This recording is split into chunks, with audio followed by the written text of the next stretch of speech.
wasn't actually an intention. And here's the craziest part of this. 15 central banks around the world. Now there's over 200 central banks, but there's 15 central banks that have been granted swap lines. And 1913 is important because that's when the Fed was created, but it was also when the IRS was created. That's and right. That's what people cannot see because it's below the surface. Like you see Bank of America on the streets, and you see like Charles Schwab on the street. But below that whole ground level is these massive lines. It's like an oil refinery underground, all these lines running everywhere. There's cash flowing in this direction, cash flowing in that direction, but mom and pop never see it. Here's the wildest point. So what this essentially happens is a swap line is a lifeline.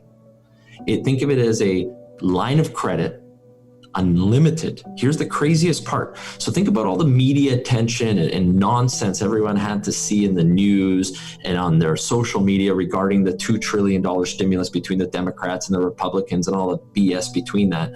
We're at $500 billion already in the first month of these central banks being granted. That's foreigners. So the Americans are subsidizing the demand for US dollars in these foreign countries. So if you want to take Bank of Japan has already drawn down over $225 billion in the first month of being allowed to. Bank of Japan, their central bank, doesn't have dollars. So the U.S. lends them the dollars so they can pay us back. Is that basically it? And here's the scheme when you want to talk about the shadow banking or the friendly agreement. There's 7-day loans or 84-day loans, so 12 weeks. So that's kind of where it's at. And you look at the interest rates being paid, they're not getting paid back. They're just rolling these over and over and over. So they take a 7-day, they roll it over to 84 days, and they just keep compounding. Now, what is wild about this is the chair of the Fed, of the US Fed, so right now Powell, does not need to get US President Trump's approval, Congress's approval, the House's approval, nobody. It's essentially an incredible stick. But the swap line nations that have this lifeline, they have to agree to the terms and conditions. And essentially it's America saying, hey, you're our ally, we'll back you. If you're short of US dollars, we'll create a swap line, a lifeline, a line of credit, unlimited. So, but what the serious implications here are is Trump's done all this work for Boeing to subsidize because it's one of the biggest companies in America. Think about all the jobs and just the logistics of the country. So he's going to prop up the company Boeing. But at the same time, almost $200 billion has gone to the European Central Bank that then funds that. They take those US dollars because Airbus, the Boeing equivalent of Europe, which is being subsidized by the French government by access to these swap lines to compete with an American company. That's what Powell isn't thinking, where the dynamics get really crazy, where it's the American people that are funding the cannibalism of their own industry. So if Trump really wants to, make America great again, he has to close these loopholes that the Fed has unintentionally created because it was never intended that way. So if you look at countries like Mexico has a swap line, Canada has a swap line, Australia, Sweden, Norway, these are American allies. Now, do you think Russia or China are going to get swap lines? No. So the ECB has drawn down almost 200 billion and it's not being paid down. Remember, they keep rolling over. Powell just said, we digitally print it, right? That's a quote from him directly. So the European Central Bank is out of dollars because Correct. I think 80% of the debt in the world is financed in US dollars. So when a bank like the European Central Bank runs out of dollars, our Fed extends a swap line, which means we lend them the dollars so they can pay us back. But they're not paying it back. This is the whole point. They just keep rolling it over, right? So the debt keeps growing. But what does the European Central Bank or the Japanese banks do with these dollars? Well, it's not like the bank needs them. It's the biggest companies in Europe, such as Airbus, which is the Boeing equivalent, which has been subsidized for years. That's what the whole battle's been about. And what they do now is they take those US dollars, convert them into the euros, prop up the debt of a company like Airbus. They subsidize that manufacturing of those buses. And specifically now when the airline industry is on life support, they're using US dollars from the US Fed to put the lifeline into the European airline industry, which is directly competing with American Boeing. That's just one example of many. Think about the impacts. Like, there's over 80 countries have already asked for swap lines. Turkey's openly begging for them, but you have to agree to the terms and conditions. This is the power. America has a big geopolitical stick, and this is in the next 5 years going to be the biggest stick that the American foreign policy can use because of the shortage of US dollars globally. So you look at what's going on in any parts where they're producing gold, silver, natural resources. And when you look at some of the places and the regimes that are in control here, things that we've talked about a month ago, today, Zambia has declared that gold is a strategic asset.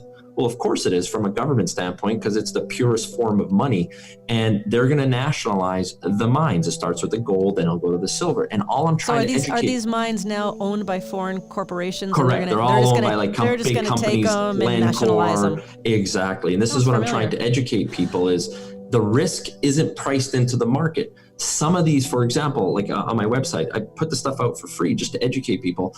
The royalty companies are trading 3 times their NAV, so 3 times what they're worth. So pretend your house is worth $1 million. It's trading at $3 million. So already it's expensive. Gold needs to go to like $3,000 for it to be fair value, but that's fine. That's a separate point. But 65% of their revenue comes from assets that are producing from negative swap line nations, which are nations that do not have access to the US dollar. This is the point, because it becomes a foreign policy type of thing, is if Powell or Trump says we don't like you, like Indonesia, and we don't extend a swap line to them, then the only recourse, Zambia or Indonesia or these other countries that hate us, they're going to take our gold mines. And Indonesia is the perfect example. Let me tell you why you hit the nail on the head here. So Indonesia, there's an American company. It's probably the best copper company in the world, called Freeport. And Freeport has one of the best mines in the world in Indonesia called Grasberg. It's the largest gold and copper mine in the world. This thing is massive. Indonesia keeps changing the rules. We want more royalty. We want you to build a smelter here. We need to take a larger percentage of the mine. Then once they raped and pillaged as much as they could, they desperately needed a swap line. They agreed to the terms and conditions with the American government. Because of the geopolitical angle, the governments are smart, and Indonesia is the model that Turkey's going to follow, Argentina's going to follow. They're going to steal as much as they can, but still keep the mine alive, but the investors get screwed. And because China was expanding in the South Sea, America needed Indonesia's support there, and that's why the American Fed, the US Fed, granted Indonesia a swap line. So Indonesia became the 15th central bank to get a swap line. But you look at Argentina just recently, the environmental minister of Argentina openly has stated that these Canadian and American and Australian companies aren't taking care of the water and environment to the standard that they would. But hold on, these companies are the best in the world at the environmental standard. Now, mining's difficult. There's no doubt about it. I'm not trying to paint it in a beautiful brush. It's a tough industry, but that's a form of, he's hinting nationalization. You think an Argentinian national company, what happens when you look at nationalization, Venezuela, Mexico did this. Mexico nationalized the oil fields on the Americans in the 1920s in the revolution there. And what happens is they take the profits from these resources. They fund their social agenda, and mining is tough, and energy development. You have to reinvest in the projects. And the fundamental theme here is the shareholders who are exposed to companies that have assets and negative swap lines are going to get screwed. And number two, the output level of these assets are going to decrease because the government officials, that's what they are. They're government officials. They're not entrepreneurs. They're not true developers of these assets. They're not reinvesting into these assets to keep the production up. So the production goes down. So ultimately, this is the biggest bullish case for gold that nobody's talking about, because the local governments in these negative swap line nations are going to essentially steal these assets from the foreign-owned companies. These foreign countries are going to use the tagline that investors in the West are forcing these companies to live by, which is ESG, environmental, social governance, right? First of all, who gives a social license? It's an infinite loop of questions. You can't get a social license. It's a never-ending process. But this ESG concept is going to be the secret weapon that these local countries, these negative swap line nations, are going to use to nationalize. And China, like you pointed, is like a lot of people don't realize, China is the world's largest producer of gold, and 0 ounces get sold into the international markets. It all gets sold in China. Right. So when you look at Russia, a major producer of gold, none of it gets sold. They're a net buyer of gold, of also other people's gold. Then you look at someone like Canada, we are a major gold producer. We're a top 8 gold producer in the world, and we own 0 gold. Our central bank has sold all the gold. Like, we literally have no gold. This is that whole point on this whole thing, is that the swap line is the money system. And if we like you, we give you a swap line. If we don't like you, you don't get a swap line. And the reason to say gold is God's money, but the devil distributed it, gold is found in some of the most inhospitable people who hate America the most countries, which is why the price of gold should go up. But there's one more thing that people do not realize, is that if you own, everybody right now is running into gold mining shares. But if the gold mining company is in one of these countries with no swap line and hate America, what's going to happen to the price of the mining company shares? So you look at the access of swap lines. So this is developing into a G2 world. So it's America and its allies. And you can already see who its allies are, because who got swap lines, right? There's 15 central banks that have it. And then the rest of the world is the battleground now. So China and Russia are really trying to work with developing a alternative to the US dollar swap line, lifeline. And to do that, the Chinese are preventing the flow of capital out of China. Look at Vancouver real estate as a perfect example. To do that, the domestic Chinese money, the underground shadow route to get the money out of China was Hong Kong. And that is precisely one of the main reasons that our media isn't talking about why China's going after Hong Kong, if you look at what's going on right now. And that's essentially how they're going to nationalize it. Guys like Jim Rickards are calling for, gold to go 5,000, 10,000, and I hear all the things.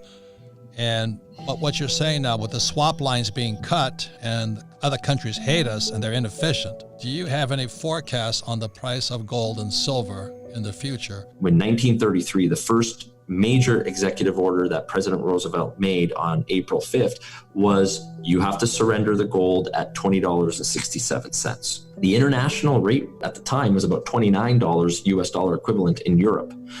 But the American government, whether you had a safety deposit box or anything, they seized everything and they opened up the box and said, you got gold, you got to sell it now at $20.67.